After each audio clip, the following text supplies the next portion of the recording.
Hello বন্ধুরা, তোমরা সবাই কেমন আছো? আমি আবার চলে এসেছি নতুন আরেকটি মিনি ব্লগ নিয়ে। আজ আমি এসেছি আমার কাকু কাকিমণির 25 বছরের অ্যানিভার্সারি সেলিব্রেট করতে কোন্নগরে, এবং সকাল হতেই আমি আমার কাকু এবং ভাইরা মিলে চলে এলাম অবনীন্দ্রনাথ ঠাকুরের বাগান বাড়ি ঘুরতে। এই জায়গাকে গভর্নমেন্ট থেকে কিন্তু হেরিটেজ প্রপার্টিতে রূপান্তরিত করেছে। ভীষণ সুন্দর, মনোরম এবং শান্তিপূর্ণ আবহাওয়া আপনাদের কিন্তু দৃষ্টি আকর্ষণ করবেই।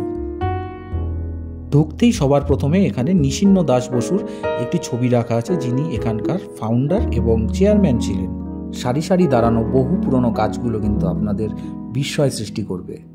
সত্যি একবেলার জন্য শহরের কোলাহল থেকে মুক্তি পেতে এবং বিশুদ্ধ অক্সিজেন নিতে আপনারা কিন্তু ঘুরে যেতেই পারেন কয়েক ঘন্টার জন্য।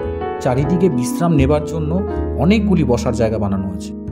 এবারে দেখে নিন সেই বাগান বাড়ির দৃশ্য। এটা হচ্ছে এরিয়াল ভিউ। আমি আপনাদের একটু কাছের থেকে দেখালাম। যেদিকেই তাকাবেন শুধু সবুজ রং যেন আপনাদের চোখে কিছুক্ষণের জন্য হলেও শান্তি এনে দেবে।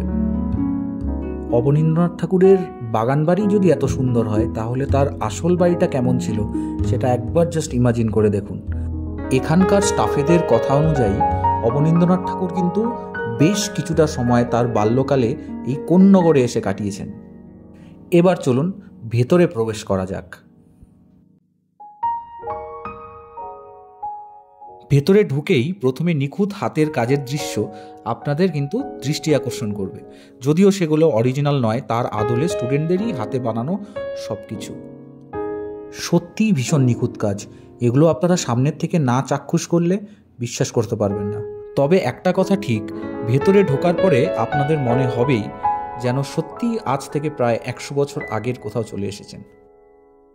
এবারে বাইরে বেরিয়ে অবনীন্দ্রনাথ ঠাকুরের আবক্ষ একটি মূর্তি বানানো আছে এবং কোন্নগর নিয়ে কিছু বক্তব্য লেখা রয়েছে।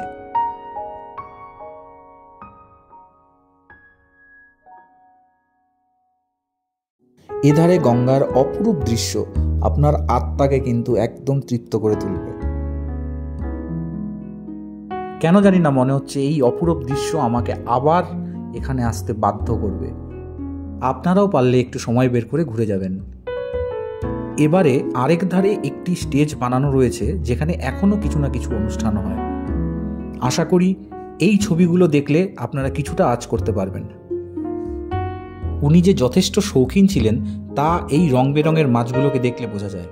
যাই হোক, এই ব্রিজ দিয়ে পেরিয়ে একটি জলাশয় রয়েছে, যাতে আবার কচ্ছপ রাখা আছে, এবং তাকে দেখতেও কিন্তু লোকেরা ভিড় জমায়। আমরাই বা বাকি থাকবো কেন?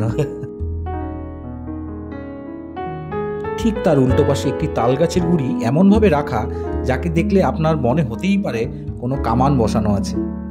সত্যি এই অপরূপ দৃশ্য আমার তো ভীষণ মনে ধরেছে, এবং আমি শিওর যে আপনাদেরও ধরবে। আমি মন থেকে ধন্যবাদ জানাই যারা এই জায়গাটিকে এত সুন্দরভাবে রক্ষণাবেক্ষণ করে রেখেছেন। এবারে যাওয়ার সময় চলে এলো। যাবার পথে ওনার লাইব্রেরিটিও দেখে নিলাম, এবং আজকের মতো ব্লগটি এখানেই শেষ করলাম। আমার চ্যানেলটি যারা এখনও সাবস্ক্রাইব করোনি, প্লিজ সাবস্ক্রাইব করে নাও।